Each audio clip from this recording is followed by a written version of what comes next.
నమస్తే అండి. ఎలా ఉన్నారు అందరూ? నేనైతే బాగున్నాను. మీరు కూడా బాగుండాలని మనస్ఫూర్తిగా కోరుకుంటున్నానండి.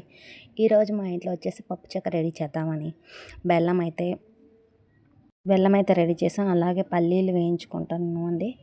పల్లీలు బాగా దోరగా మరీ మాడిపోకూడదు, మరీ అసలు వేగకుండా ఉండకూడదు. మీడియం సైజులో వేగాలన్నమాట. కొంచెం పొట్టు వచ్చేలాగా వేగాలి. వాటిని ఏం చేసామంటే ఆరపోసి వాటిని ఎదుగుతున్నాం అనమాట. ఎందుకంటే అట్లా గుండ్రంగా ఉంటే తినబుద్ధి టేస్ట్ ఉండదు, పొట్టు ఉంటే టేస్ట్ ఉండదు అనమాట. అందుకని వాటిని మెదుపుతున్నాం. ఇంతలోకి ఆ బెల్లాన్ని వచ్చేసి స్టవ్ మీద పెట్టేసామన్నమాట.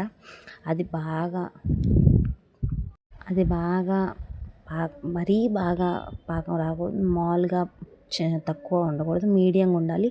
అలా ఉండవచ్చే విధంగా ఉండాలన్నమాట. ప్రతిసారి అలా చూసుకుంటూ ఉండాలి, తిప్పుకుంటూ. ఇంతలోకే ఒక క్లాత్ కానీ ఏదన్నా వేసి అది ఆరబెట్టడానికి అనమాట. ఇంతలోకే పల్లీలు అనేది అవి వేయించామన్నమాట. అవన్నీ అలా పొట్టు తీసేసుకున్నట్టు ఉండాలి. ఇంతలోకి దానికి ఏం చేయాలంటే ఆయిల్ కానీ లేకపోతే నూనె కానీ రాసుకోవాలన్నమాట. పాకం వచ్చేసింది. దాంట్లో కలుపుకొని కలుపుకొని కింద ఆరపోసుకోవడం అంతే.